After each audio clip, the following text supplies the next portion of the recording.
April 13th, 2023, a day that will be forever remembered in the railroad industry. It is the final day of independent operations of Kansas City Southern and Canadian Pacific. Throughout the day, I would have pockets of free time to see what my last KCS trains would be. Starting around 10:30 a.m. in the town of Gibson, Louisiana, a westbound is sitting in the hole as eastbound daily intermodal train IDAAT rolls up.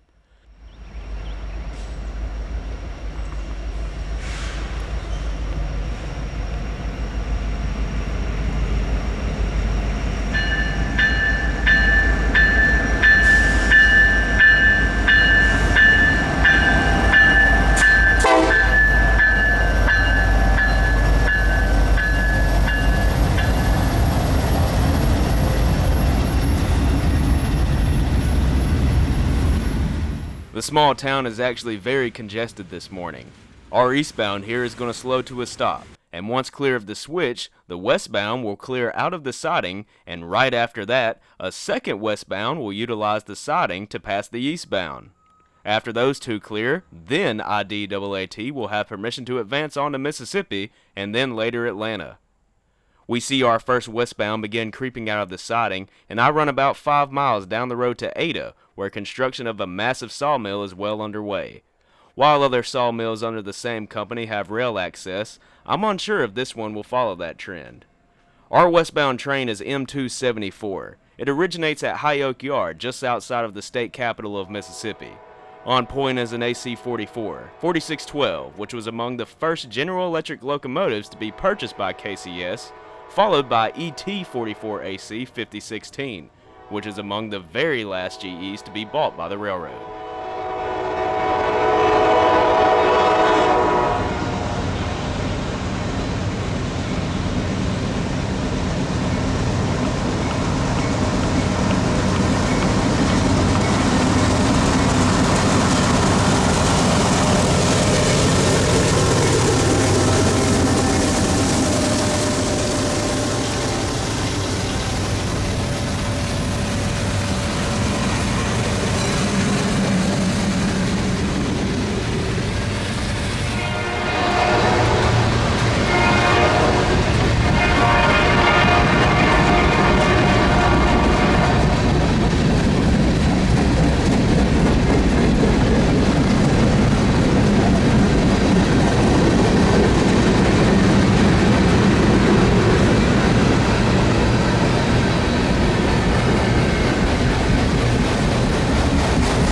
I'd move just a mile east to the Oscar Kilpatrick Road crossing at milepost 131 to catch our second westbound, M167. The 167 is not short on power this morning, with a total of 6 motors leading the charge. This train will work the Shreveport yard before continuing its journey to Wiley, Texas. KCS 4788, while cosmetically is the same as any GEVO, differentiates itself by its unique horn.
I'd have to take a break trackside for a few hours, but I would return to Arcadia around 3 in the afternoon.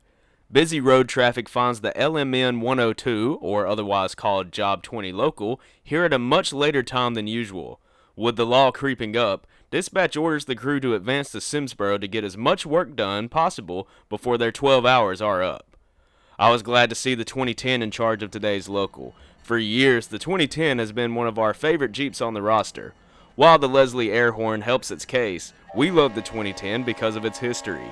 This unit was originally a Boston and Maine workhorse, but this was the one selected to be painted into its bicentennial paint scheme in 1976.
After attending an afternoon class and eating dinner, the sun is setting on the KCS one final time. Around 10 p.m. I'd spend the last 2 hours of KCS by the old Ruston MOW depot right in downtown. Around 10:15 I would capture my last KCS train, an M275, the counterpart for the manifest we saw earlier in the day.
And when the clock hit midnight, there we sat alongside what used to be Kansas City Southern.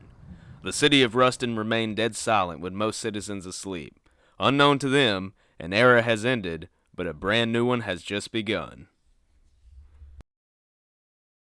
While I would be working for the entire first day of CPKC, the second day of operations, April 15th, would find me visiting the Shreveport classification yard. It took no time at all for CPKC branding to appear on the gate entrances, and the eye-catching signs on the side of the engine shops were pulled down where you can only see their silhouettes. Instead of that, nothing has really changed at Duramus for the moment. As you can see, the bales still litter the yard, and this will be the case for many years. The KCS logo is still present, such as locations such as the flags, and also the metal signs that are mounted on the bridges on both sides of the yard. But today we are not here just to see what we can catch. We are here for the prize of the KCS roster, the business train. First of all, I want to give a shout out to my friend Sean for donating his drone footage. This is in mooring sport on the Shreveport Terminal sub. KCS 1, 2, and 3 are leading a short 4-car OCS train south. They are returning from the merger ceremonies up in Kansas City. Here we get a great view of this gorgeous train cruising over Caddo Lake.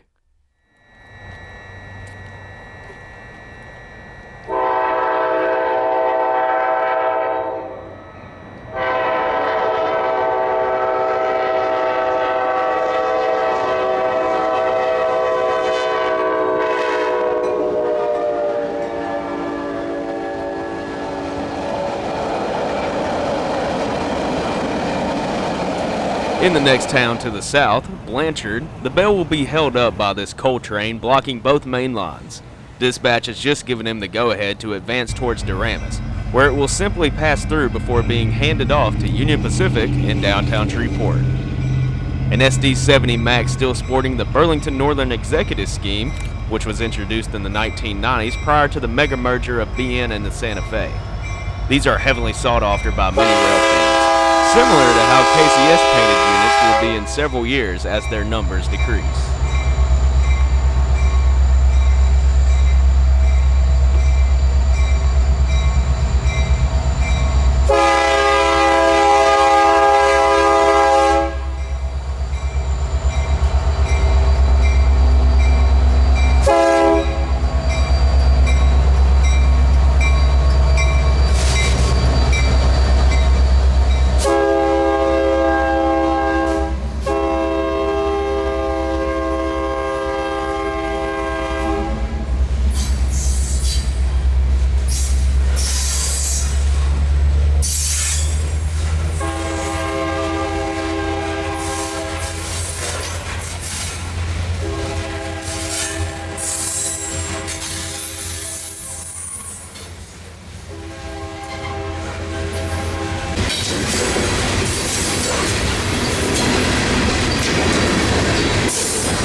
With the coal train clear, KCS-1 will take the East Main and clear through Blanchard.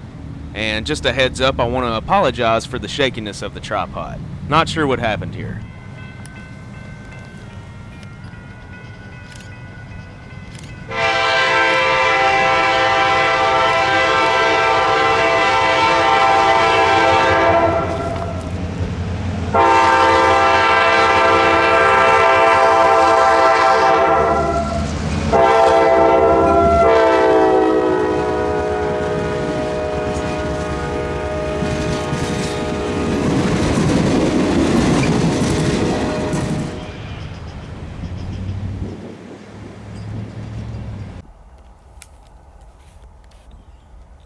We leapfrogged the OCS one more time just on the north end of the yard. The train has switched off of the main line and onto the north lead where it will have a clear shot to track 55, aka the Bell House. I've gotten countless comments and messages asking what exactly will CPKC do with this train. Simple truth is that we do not know and will not know until it happens. It is worth noting that a few of the passenger cars stayed up north, with one going to Silvis, Illinois, and two others ending up in East St. Louis. No official word on if they're being donated, renovated, painted, or anything like that. So like I said, we'll just have to wait and see.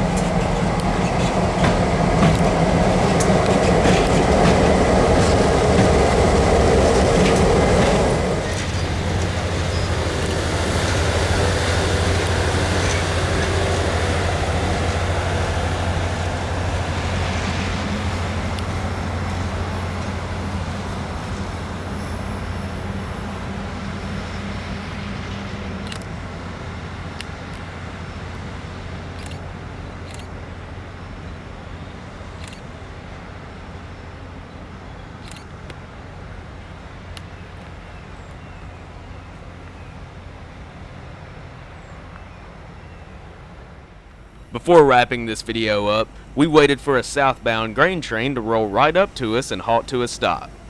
Before advancing through the yard, I assumed that a new crew will take over, but I didn't stay long enough to find out. I would call my first day on CPKC a success, but we have a lot more of these days coming your way. If you enjoyed this video, please leave a like down below and subscribe if you haven't already. Until next time, I'll see you somewhere out there on the rails, and as always, thanks for watching.